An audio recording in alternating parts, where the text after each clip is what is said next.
Muchas gracias, señor director, por sus palabras. Un saludo cordial a todos los asistentes presenciales y virtuales. El tema sobre el cual quiero referirme en el día de hoy es el del lenguaje científico. Naturalmente, nuestro referente en esta academia es el lenguaje literario. El lenguaje literario es, como todos conocemos, profuso, hermoso, genial, ameno, interesante, muy constructivo, muy narrativo. Tiene una gran cantidad de herramientas, tiene muchos géneros y estilos. Está la prosa, está la poesía, está en general la lírica. Se producen obras como cuentos, novelas, narraciones, dramas, teatro, y utilizamos una serie de dispositivos literarios tales como la metáfora, el eufemismo, la alegoría, la metonimia, la sinécdoque. Y todo eso permite generar una inmensa cantidad de obras, más o menos 22 millones y medio, en los cuales existe una inmensa cantidad de conocimiento, de sabiduría, de sensibilidad, de aporte a la comprensión de la vida y de apoyo para la existencia. El lenguaje científico es un poco diferente. El lenguaje científico busca ser unívoco, universal, preciso, muy exacto. Si un científico en Colombia habla de litio, otro que esté en Nigeria entenderá lo mismo y el que esté en Sudáfrica dirá lo mismo. Buscamos tener pocos sinónimos, pocos adjetivos, más bien se trabaja mucho en la precisión. Este lenguaje ha crecido de manera descomunal. ¿Qué es lo que ha pasado? Que la ciencia en las últimas décadas ha tomado una progresión logarítmica que todos conocemos.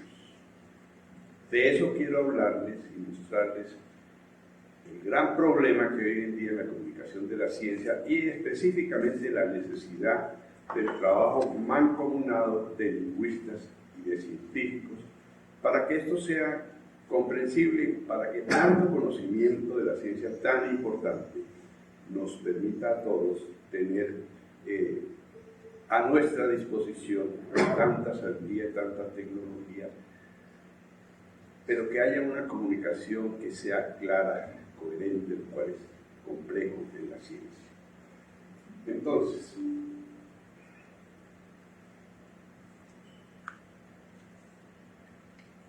siguiente, por favor.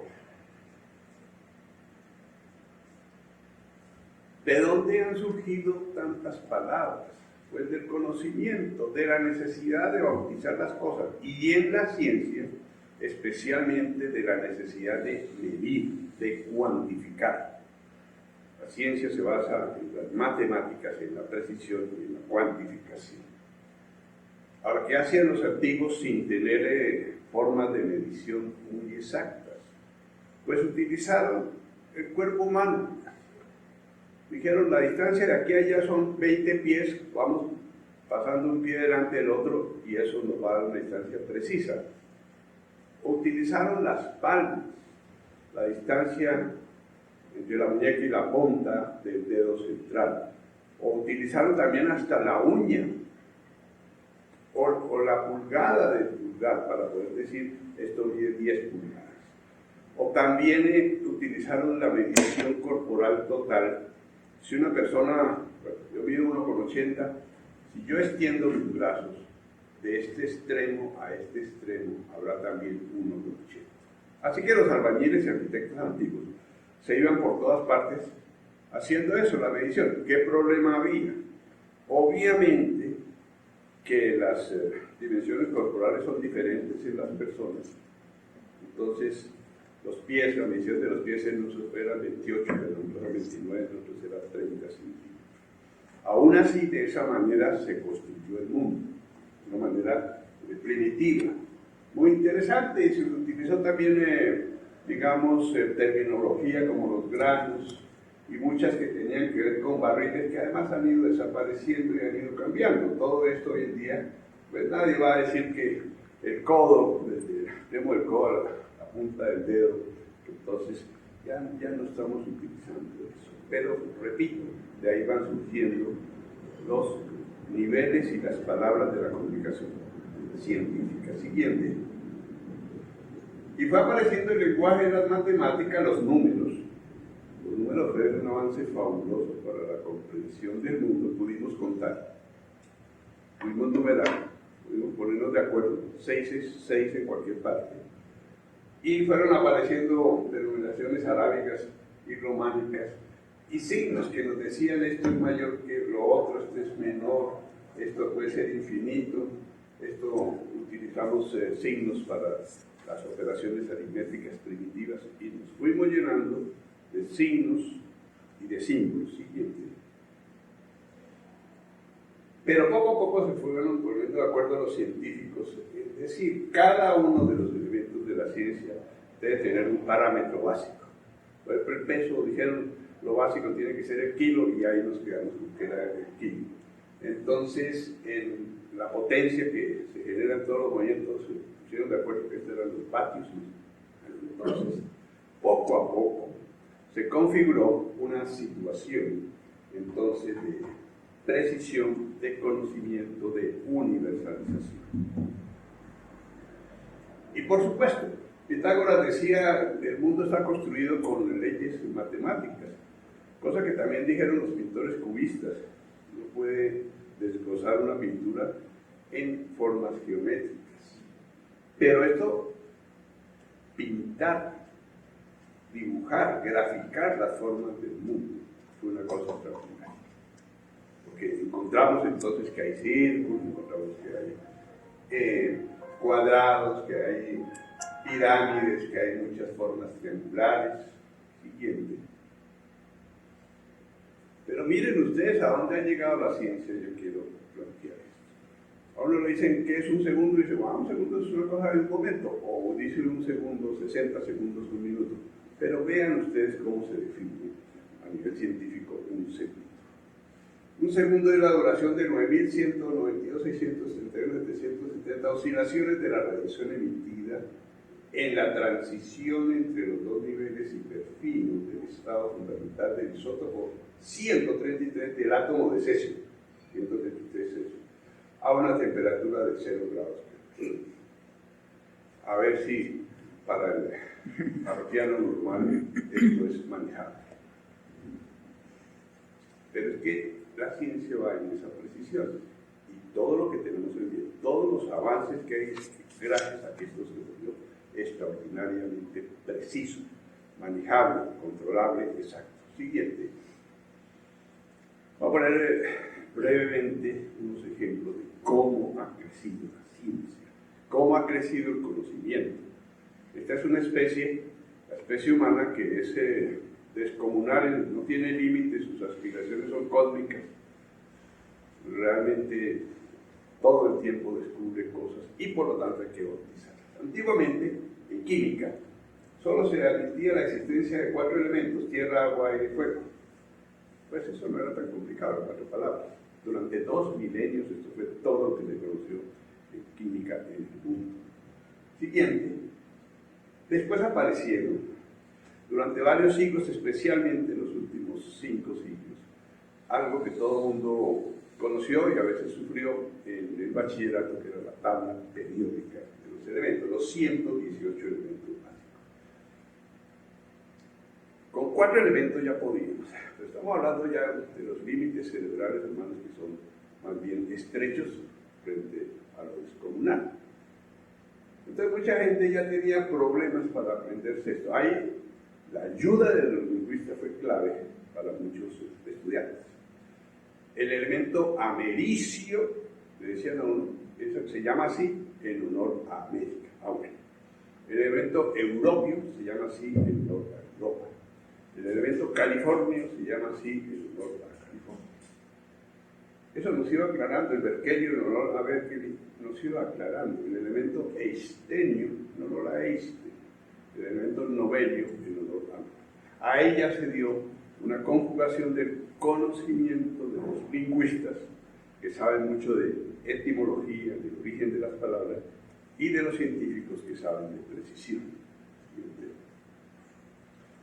¿Qué pasó entonces en las últimas décadas. Ya no eran 4 elementos, ya no eran 118 elementos. Vino el crecimiento descomunal de la química, la aparición de sustancias compuestas. Hoy en día hay reconocidas 135 millones de sustancias. Teníamos problemas con los 118 de la tabla periódica, ahora con 135 millones. Pues, imagínense ustedes. ¿Qué dijeron los lingüistas al respecto? Eso no pueden nombrar eso, porque es imposible, porque eso generaría un caos.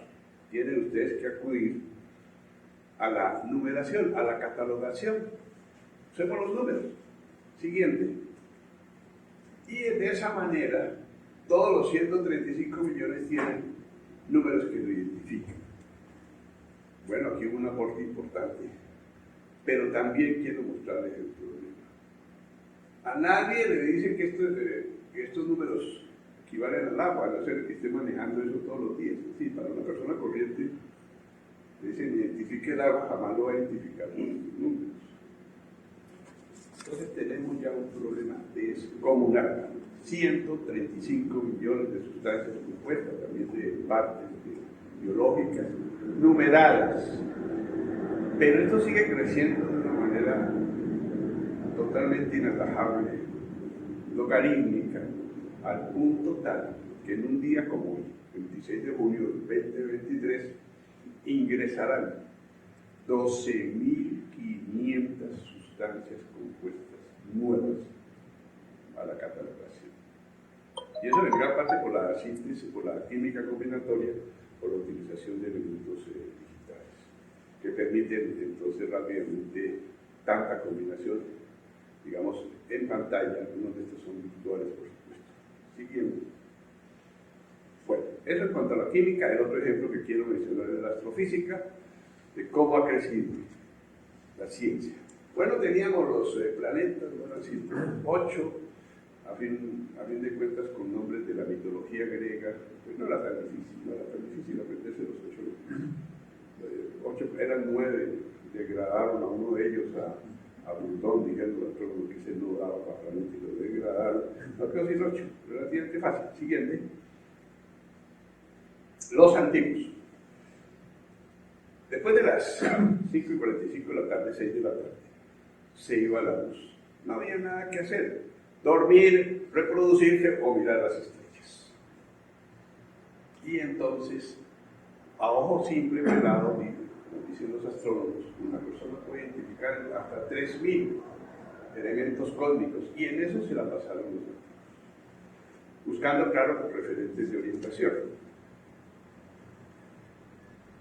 Y también echaron a volar la imaginación, que siempre ha sido pues, un elemento clave humano.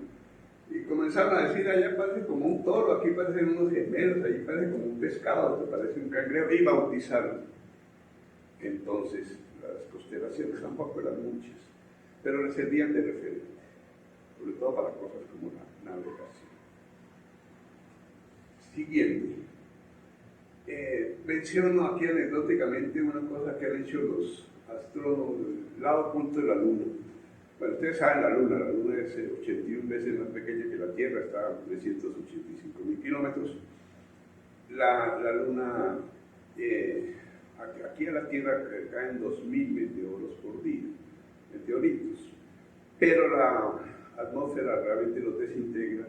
Los pocos que pasan van normalmente al mar, los que caen a tierra, la maleza los recubre rápidamente. Pero en la Luna no tenemos atmósfera, eso es como una diana ahí donde cada elemento que llega hace su hueco, su cráter.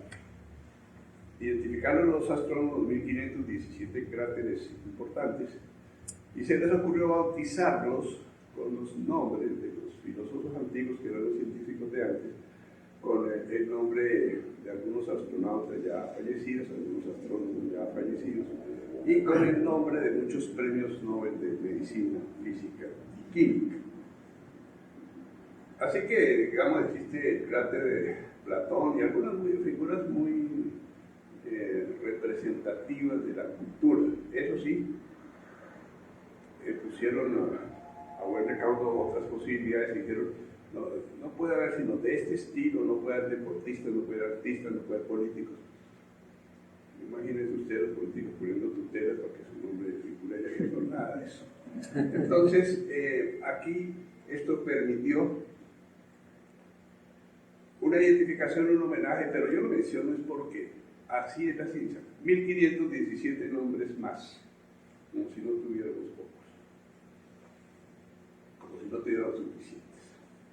Bueno, les dije, el ser humano ve 3000, aparecieron los telescopios, ya entonces pasamos a ver 6000, 9000. Este de hace 3 años, esto es una lente, mide 200 metros de diámetro, más que un grado de largo.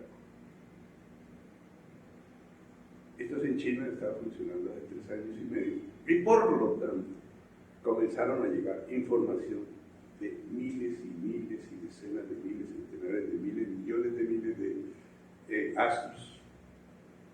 Y la física pasó de sus, la astrofísica de sus 8 planeticas a un nivel impresionante. Los últimos que todos conocemos, el cubo desde 1970, eso está a 485 kilómetros de la Tierra.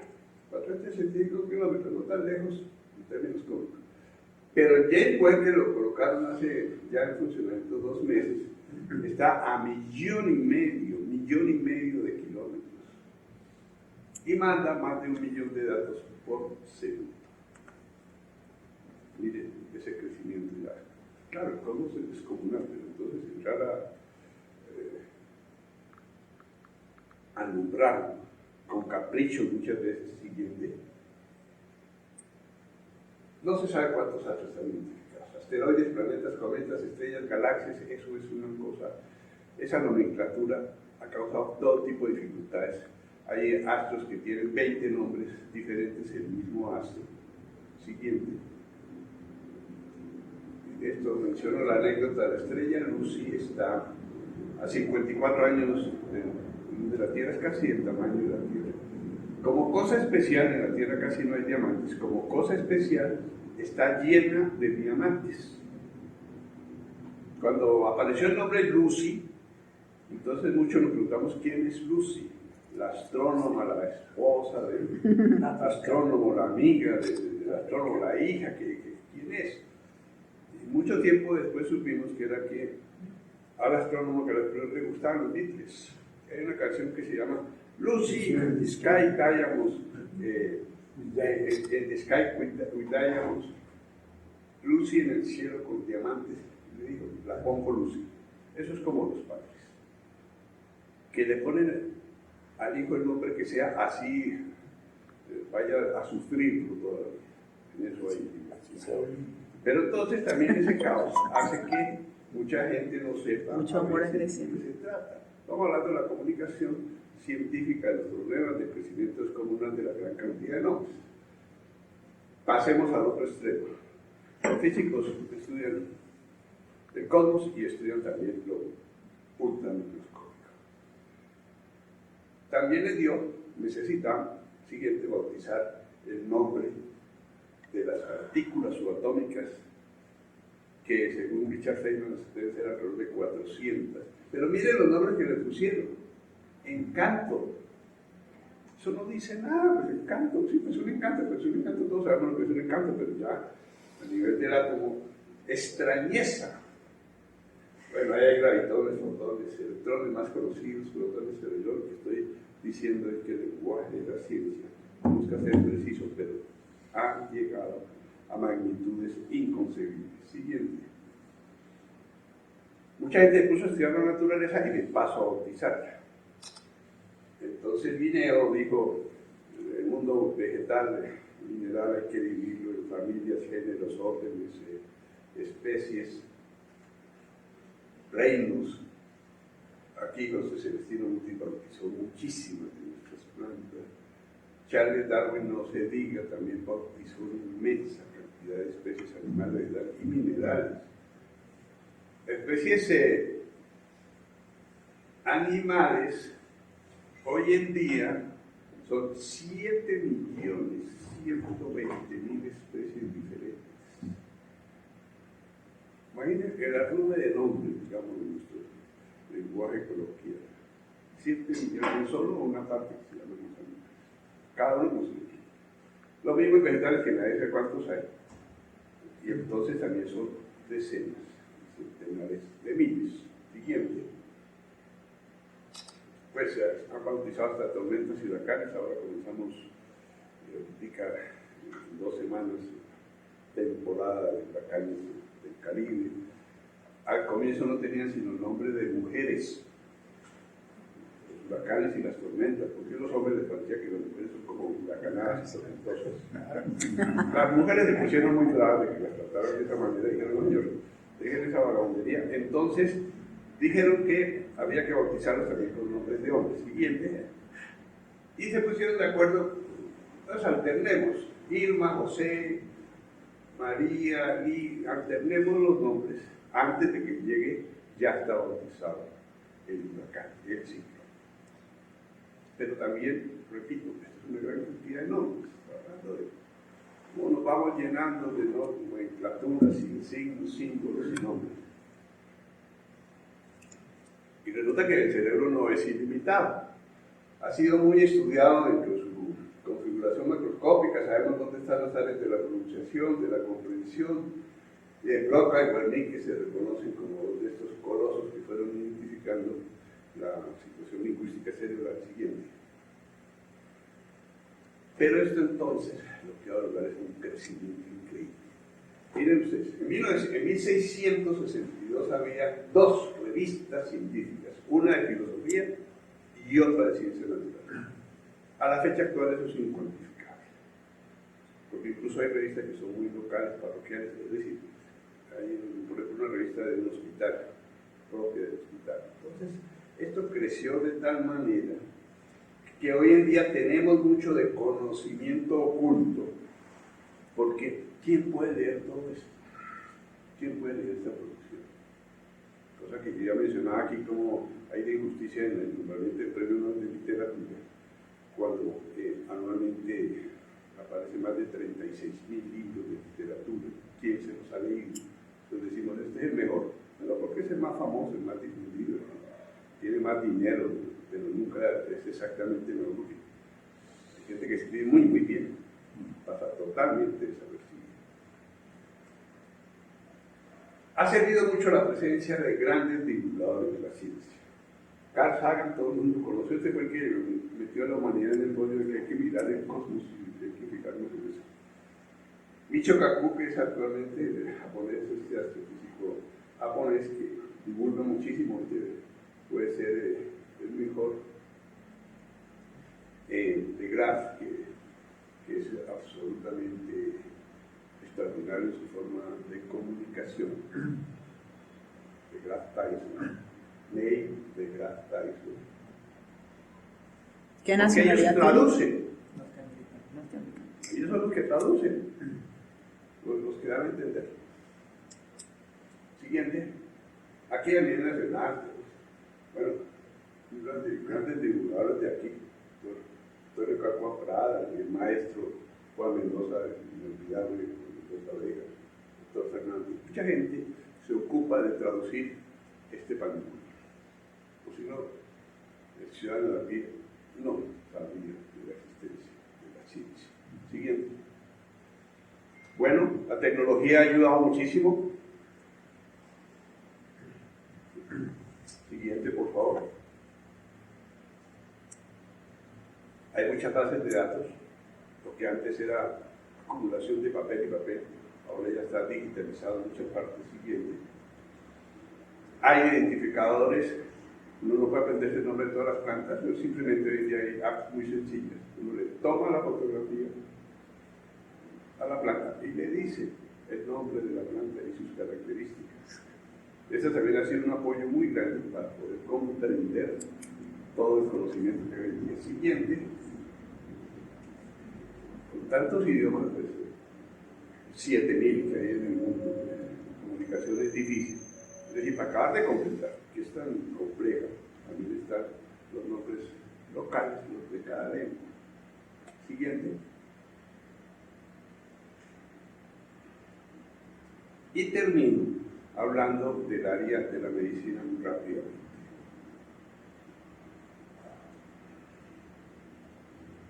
El español tiene en su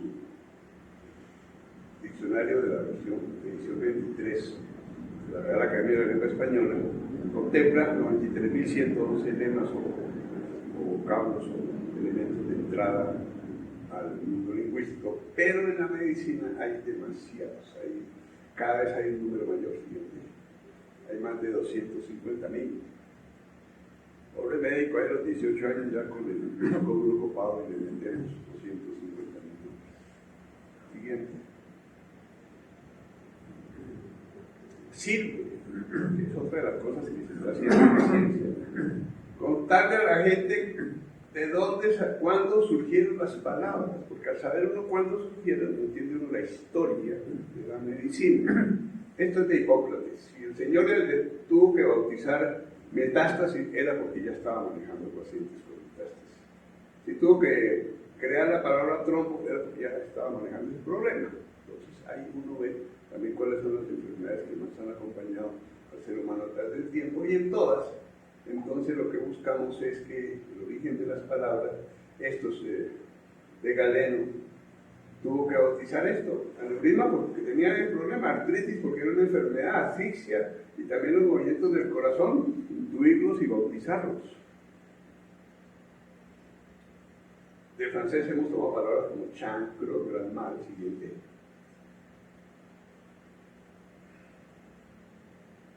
Del árabe, se han tomado palabras como alcohol, álcali, alambique, elixir, azúcar, jarabe. Del italiano tomamos malani y pelagra. Cualquier idioma tiene una confluencia de saberes lingüísticos y de costumbres lingüísticas y de nombres diversos.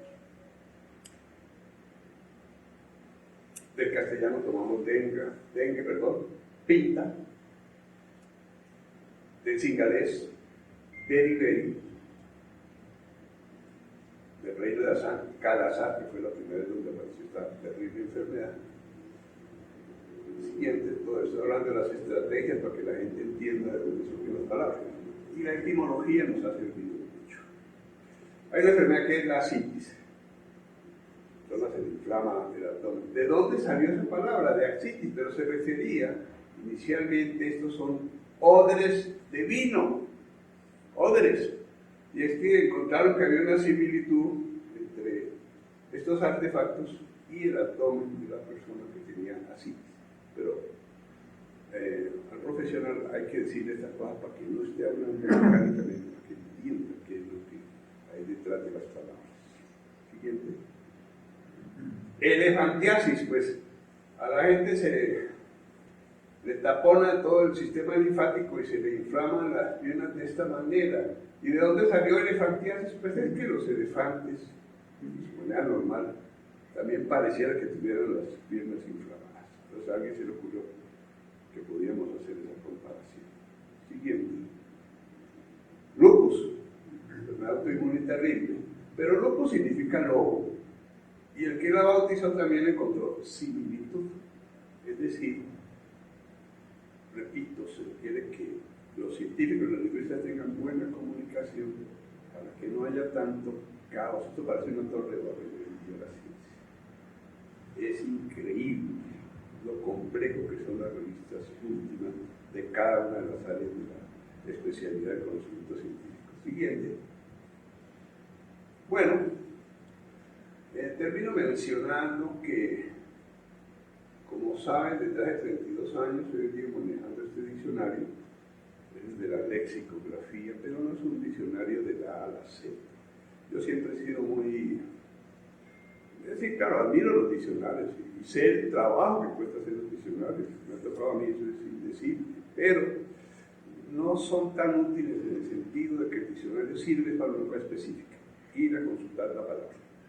No es un elemento de enseñanza, es un elemento de precisión. ¿Qué significa esta palabra? De la A a la Z nadie ha aprendido nada. Entonces yo hice un diccionario que fuese didáctico, que por una parte estuviese las raíces griegas y latinas, que por otra parte estuvieran aparte las siglas y abreviaturas, cada especialidad con su lenguaje, o sea, el lenguaje de la ortopedia, el lenguaje de la medicina interna, el lenguaje de la cirugía, el lenguaje de la ginecología, el lenguaje de la pediatría, el lenguaje de la farmacología. Esto ha sido colocado pues online a través de la Academia Colombiana de Medicina, la Academia Nacional de Medicina en Colombia, pero ha tenido también el apoyo de ASALI, no exactamente un apoyo muy específico, pero sí por lo menos, digamos, el reconocimiento del patrocinio lingüístico. Instituto Karen Cuervo, cuando estaba en mejores épocas que las actuales, nos ayudó a la ANAN, que es la Asociación Latinoamericana de Academias de Medicina, que dirijo yo, son 15 academias, y esto surgió especialmente desde la Universidad Nacional de Colombia, en la cual soy profesor desde hace probablemente 4 años. Esto llegó a ser muy consultado. Hace unos años fue la principal diccionario médico de Hispanoamérica. Todo iba muy bien hasta que aparecieron una cosa que llaman los hackers, que me hackearon esto, me apropiaron de claves y afortunadamente por mucho trabajo que yo siempre mantengo, no tenía todo el registro, no tenía todo el backup. Me pedían un rescate de 6 o 7 millones de pesos. Hablé con las respectivas autoridades judiciales y me dijeron, sí, esto hoy en día ni siquiera sabemos si eso es en Colombia, esto es una cosa monstruosa en todas partes. Se han metido hasta el FBI, hasta la Reserva Federal de los Estados Unidos, los hackers se meten en todas partes. Usted paga y de pronto no le devuelven el diccionario, le tocó rehacer en pocas palabras. Entonces, en eso he estado trabajando mucho. Ahora ya nuevamente está en servicio y también ha vuelto a tener un nivel muy, muy alto de consultantes. Todavía en la actualidad es el principal diccionario, pero deja de serlo ahora el 13 de noviembre, cuando vamos a ir todos los lingüistas médicos a Madrid para que la Real Academia de Medicina pongamos en actividad el diccionario panhispánico de términos médicos, que es el fruto de trabajo de representantes de 14 países. Y va a ser entonces el diccionario más consultado, el DPT. Aquí menciono un poco las consultas para terminar, y me consultan de muchísimos países, mucha gente, incluso en alguna parte apareció hasta Ucrania. No sabemos si Zelensky está interesado en estos temas, pero siempre hay consultantes de todas partes. Resumo diciendo, el lenguaje científico es gigantesco, es cambiante, es dinámico, es complejo, está lleno de siglas, abreviaturas, acrónimos, fórmulas matemáticas, y eso hace que haya todo un caos y una complejidad en esta comunicación. Por lo tanto, el trabajo, repito, al unísono, mancomunado de lingüistas con científicos es supremamente útil. Y como todo lo que sea confluencia de diferentes saberes, entonces nos da a todos una posibilidad muy grande de avanzar en el conocimiento y en la comunicación. Yo les agradezco mucho la presencia que han tenido y espero que esto les resulte de utilidad. Muchas gracias.